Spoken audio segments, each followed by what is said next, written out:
This week on the Brody File, 1600 Pennsylvania Avenue, home to President Barack Obama. But not for long. Some of the country's top conservatives are making a mad dash for the White House. On this special edition of the Brody File, we take an in-depth look at the contenders vying for a seat in the Oval Office, the big names you know, and the up-and-coming names you should. The Brody File, that's a name you should know. We're ready for 2016, and we're on across America next.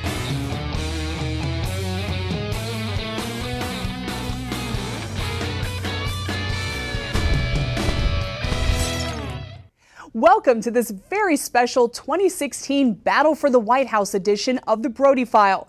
I'm Jennifer Wishon, filling in for David Brody, who we suspect is recovering from one too many holiday meals. On this week's show, we're taking a look at the top conservative contenders making a move for the presidency. Jeb Bush broke the political internet when he announced that he would actively explore a 2016 presidential run. While his stance on immigration may not rub well with some conservatives, many suspect he'll have no problem gaining the financial support he needs. Speaking of political families, Hillary Clinton is the clear frontrunner for the Democratic Party. In fact, according to a recent NBC Wall Street Journal poll, Clinton is the frontrunner, period, but just by a hair. 50% of American voters say they could see themselves voting for Clinton in 2016. That still leaves 48% that say they would not vote for Clinton. Of course, Bush and Clinton are household political names, but we're spending the next half hour looking at some of the interviews we've conducted with four others who stand a chance at grabbing their party's nomination, starting with the first Indian American to be elected governor, Bobby Jindal. I traveled to Louisiana to learn more about what drives his public service. You can spend hours looking at these pictures. Bobby Jindal grew up not far from the governor's mansion here in Baton Rouge. His dad wanted him to be a doctor. But despite getting into medical and law schools at both Harvard and Yale, Jindal chose a life of public service. Technically, your name is not Bobby. That's right. You know, the story my mom loves to tell everybody. When I was 4 years old, I used to come home from school, and at the time, I was allowed to watch a little bit of TV, and one of the shows that was on in syndication was The Brady Bunch. It was one of my favorite shows. I'd watch every afternoon. And if you remember, Bobby Brady was the youngest boy on that show. And I guess I just identified with him because we were the same age. We probably had the same interests. You know, we didn't like girls or whatever. We liked to play football. So one day, my mom was picking me up from school, and the teacher said, "Well, your son's got a new name." And she said, "What are you talking about?" Apparently, I just showed up one day without telling her, without asking her for permission, showed up and told all my friends to call me Bobby from that day on, and they did. His parents immigrated here to Louisiana from India looking for a better life. Jindal says he ran for public office to ensure their grandchildren don't have to leave the state to achieve their American dream. My parents, but my dad especially, has lived the American dream. One of 9 kids, only one that got past the 5th grade, literally grew up in that house without electricity, without running water. Worked extremely hard, got his first job by calling companies out of the yellow pages till somebody would hire him here in Baton Rouge. As the son of immigrants, is this debate over immigration reform personal to you? This, to me, is such a simple issue where we are today. We don't need a 1,000-page bill, a comprehensive bill out of the Senate. We need to secure the border. I think that it's pretty simple. You know, the president keeps talking about it. We need to just do it. And the reality is, if he was serious about it, he's been president now, he's in his 2nd term, this could have been done by now. There's no excuse for this. Despite his southern drawl, Jindal is an extremely fast talker who rarely misses a chance to call out the president. I think the biggest frustration right now is the rest of the country versus D.C. He knows something about Washington having served 2 terms in Congress. Now, as a 2-term governor, he's making education reform a priority. One of the things, the most important things we've done is to really give parents, to trust parents in terms of educating their kids. You have changed your mind on Common Core standards for Louisiana. What changed for you? I think this was originally presented as a bottom-up approach, and instead has become a top-down approach. To me, this is the same fight you see when the left tells you, we can't trust the American people to buy big gulps. We can't trust the American people to exercise their Second Amendment rights. We can't trust the American people to have religious liberty. Jindal and his wife, Supriya, have a girl and 2 boys of their own to think about educating. My kids were 6, 3, and 1 when we moved in the mansion. And that was 6 years ago. After long labors with their first 2 children, Supriya knew their third child, Slade, wouldn't wait for the hospital, giving Jindal a chance to finally play the profession his dad dreamed for him, literally delivering his son at home. And she was in all this pain, and she was literally on the floor. I mean, there's no time to get prepared. When I saw our son covered in this purple goo, I was thinking, he doesn't look like he's done. I mean, maybe we should put him back in for a little while. When I handed her our child for the first time, all of that pain went away. She wasn't thinking about anything but her little baby boy, and I fell in love with her all over again. You grew up in a Hindu home, right? How did you then make this transformation into what you call an evangelical Catholic? You know, I'd love to tell you I had a sudden epiphany. It wasn't that easy. You know, some people, it really is easy. You know, they get hit over the head, and I think that's great. For me, it was a 7-year process. A journey of intense reading, study, and self-examination. It all clicked one day while attending a church production with a friend. In the middle of it, they showed a little film, nothing fancy. Black and white film where there was an actor playing Jesus being crucified. Now, we've probably seen 1,000 better movies. It was black and white, no famous actors, the camera was probably shaking. But for some reason, when I saw the actor on the cross, God chose that moment to hit me harder than I've ever been hit before. All of a sudden, it just hit me. That's really the Son of God. If he's up there on that cross, not for 1 billion people, that's too easy. He's up there because of Bobby Jindal. If he's dying up there because of my sins, because of what I've done, what I've failed to do, how arrogant for me to do anything but to get on my knees and worship him. After the last presidential election, you said the Republican Party was acting stupid. As we approach 2016, has the party grown any smarter? When I said we've got to stop being the stupid party, we've got to offer solutions. We cannot just be the anti-party. We've got to be for things. I think that this is still a center-right country. And I think if we will present specific solutions, if we go out there and fight for every vote and say, not only do we oppose what the other side is doing, we've got better ideas. What is the greatest threat facing America right now? I don't think we can be beat by an external enemy. I think the greatest threat to America comes from within. We are blessed to be in the greatest country in the history of the world.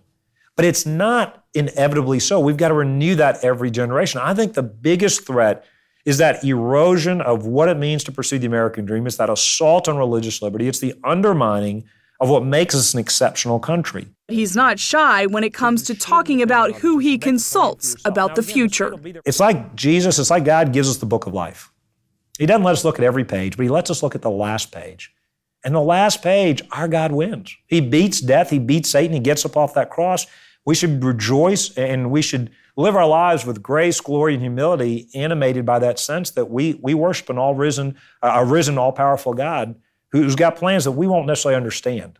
That's Governor Bobby Jindal here on the Brody File. Up next, the doctors are making house calls, but are they ready for the White House? We take an intimate look at Dr. Ben Carson and Senator Rand Paul, yeah, he's a doctor too, when this special 2016 Battle for the White House edition of the Brody File rolls on. Welcome back. Before the break, we spent time with Governor Bobby Jindal. Now, it's no secret that a lot of presidents make the leap directly from the governor's mansion to the White House. So it's no surprise when conservatives throw support behind a man like Jindal or even Indiana Governor Mike Pence. We recently traveled to the Hoosier State to see if the fiscally conservative, pro-traditional marriage Indiana executive has what it takes to make a run for president. When you meet Mike Pence, he's all-American heartland, from a cornfield to Congress and now governor. I don't ever remember even imagining that this grandson of an Irish immigrant would ever have the chance to lead my state as governor. And he's making the most of the opportunity with an approval rating over 60% and one of the top economies in the nation. Indiana is open for tech business once again. We are grateful for your leadership and your vision. The numbers show a conservative blueprint for success. 7 straight months of job growth with unemployment under 6%, leading the nation in new manufacturing jobs, plus throw in tax cuts and a budget surplus for good measure. There's no rocket science to it. We're just putting into practice those common sense principles of living within our means, letting people keep more of what they earn. The Republican Party is taking notice. Some GOP bigwigs are courting Pence, and the governor is listening. They see him as an ideal presidential candidate. Pro-life Christian, strong on social issues, a hawk on defense, and economically conservative. He's taking his platform to the international stage, and he's going to speak at national GOP functions, stoking presidential interest even further. All right, now look, every time we speak, I always have to ask you a president. You know I'm going to ask you a presidential. We did this last time. We always do this. Just a couple years ago, Congressman Pence and I discussed a 2012 presidential run right there in his D.C. office after he won a conservative straw poll. This is the part of the interview where I ask you the obligatory 2012 question, and this is the obligatory part where you just say, oh, you know, honored to be considered. So let's just go through the formalities here. All right. So here we are again, 2 years later, trying to figure out a more unique way to pop the question. Forget about what you think. When Karen and the family hear these, they read the newspaper, they have Google, don't they? What do they think? Forget about you. Well, I can tell you, any time that I'm mentioned for the highest office in the land is it's a humbling and an encouraging thing for me and for my family. But our focus is on Indiana. He's also keenly aware that the best solutions need to come from outside the Beltway. And I'm absolutely convinced that the cure for what ails this country is going to come more from our nation's state capitals than it ever will from our nation's capital. There are just things that states will always be able to do better. One item not up for debate, his faith. Just about each and every day, I like to start out my day with a little bit of time in the book, and a little bit of time in prayer. And that's become even more important to me as I've shouldered the responsibilities of this office.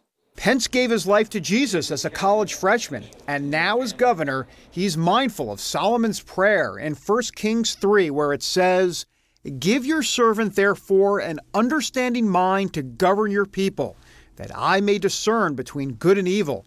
For who is able to govern this your great people?" It's a prayer I pray often, that for a discerning heart to distinguish between right and wrong. For as he asked, who is able to govern this great people of yours?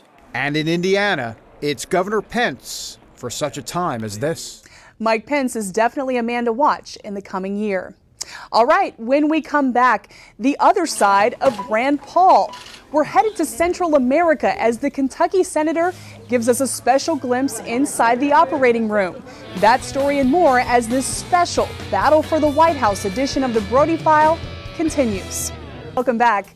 He's been called the most interesting man in politics.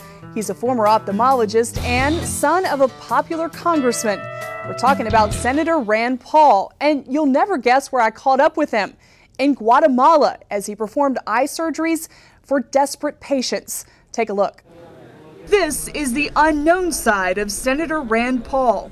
Right now we're opening up the capsule. Licensed ophthalmologist performing cataract surgery. After practicing medicine for nearly 30 years, Washington forced him to give up a huge part of his life. I thought when I was elected I would actually get to practice medicine and get to do surgery, and then I was told I wasn't allowed other than I can do it for charity. So I do some in Kentucky 4 or 5 times a year. And now in Latin America. He joined a team of doctors from the Moran Eye Center at the University of Utah to perform hundreds of surgeries in Salima, a town right in the middle of Guatemala. This is your passion, right?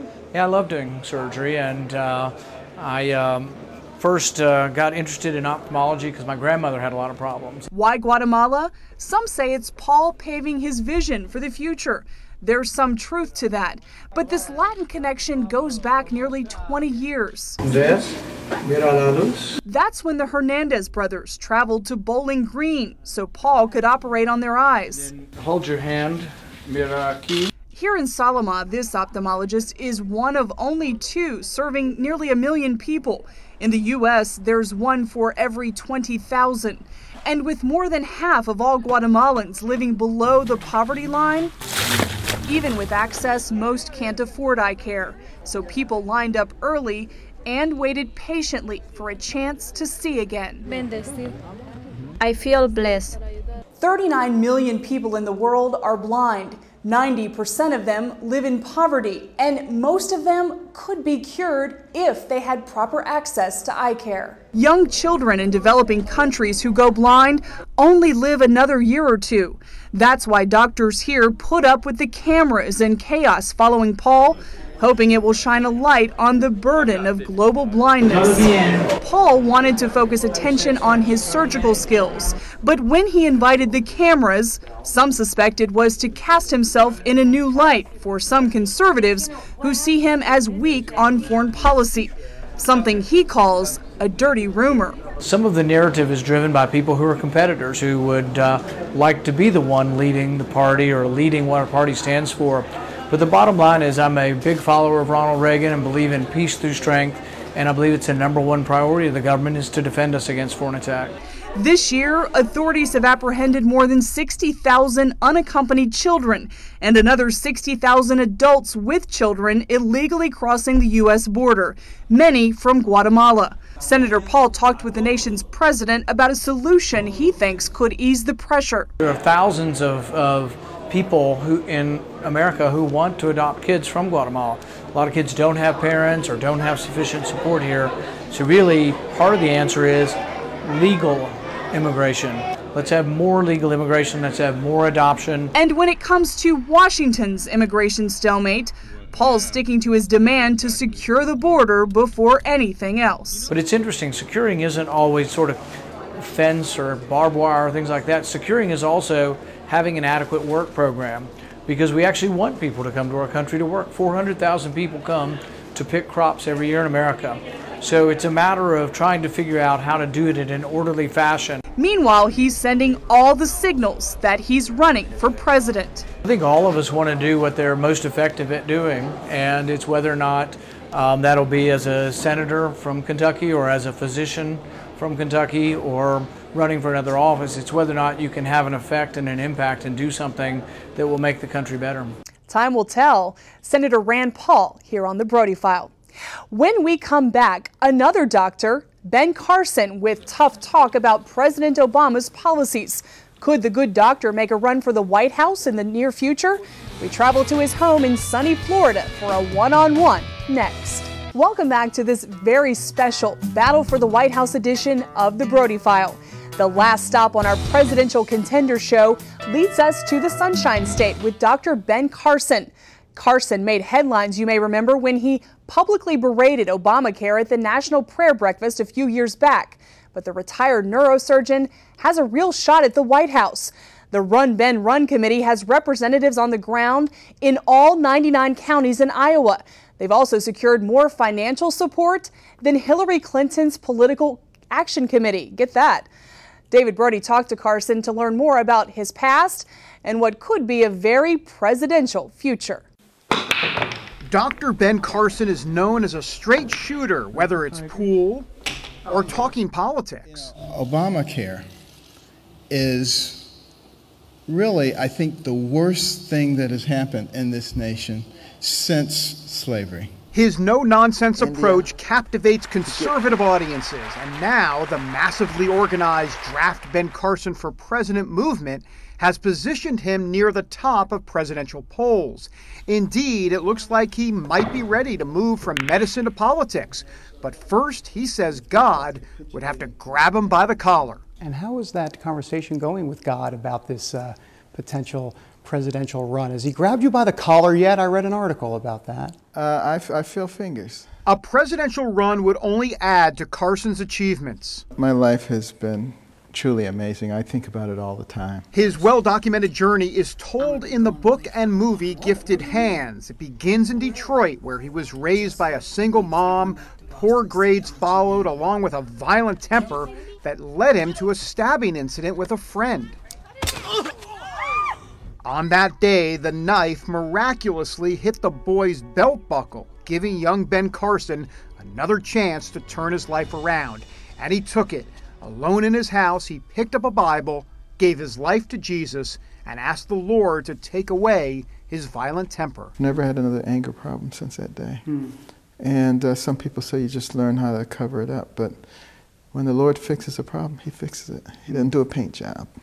So, it's virtually impossible to make me angry now. And if the doctor becomes a presidential candidate, he says his cool demeanor is going to help him. I'm not going to take the bait. I'm not going to get angry. It's just not going to happen. This could be the essence of a Carson for President campaign. A calm doctor dispensing ideas and leading a conversation on pressing issues, seeking reconciliation. Americans have to recognize that we, the American people, are not each other's enemies.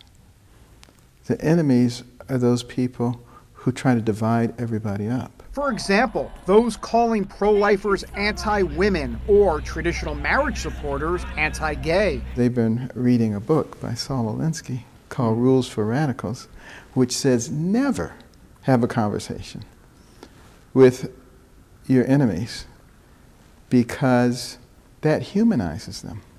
And your job is to demonize them. Right now, Carson is putting together his platform. He wants a fairer and flatter tax structure, lower corporate taxes, and health savings accounts for all. But his number one issue, the out-of-control debt. Unless we get a grip on that, why wouldn't we suffer the same fates as other pinnacle nations who have allowed debt to encumber their progress? Carson also will not let political correctness get in his way. He plans to speak his mind on issues like the roots of this country. We are, in fact, a Judeo-Christian nation. And I think that's a huge part of our strength. Or comparing our current government to Nazi Germany. And I know you're not supposed to say Nazi Germany, but I don't care about political correctness. He talks straight about President Obama, too. Our president is very much like Putin, you know. Oh, well, gee, there's no resistance here. Okay, well, I'll just keep going. And the resistance needs to be there. What would you want to tell him? I would want to tell him, sir, I understand that you have very defined ideals of what you think America is, but you work for the people. They don't work for you. Constitutional authority, he has overstepped that, you believe, in many instances? Without question. Carson says it's up to the people to change America's direction. People need to recognize that they do have power, but they do have to exercise it. It is our God-given duty to exercise that power. And he's praying for God to show his power in a mighty way. Dr. Ben Carson on the Brody File. More from this special Battle for the White House edition of the Brody File next. Thank you for joining us for this special edition of the Brody File. There's no doubt 2015 will be an electrifying political year. We look forward to covering it. I'm Jennifer Wishon. For all of us here at the Brody File, see you on the campaign trail.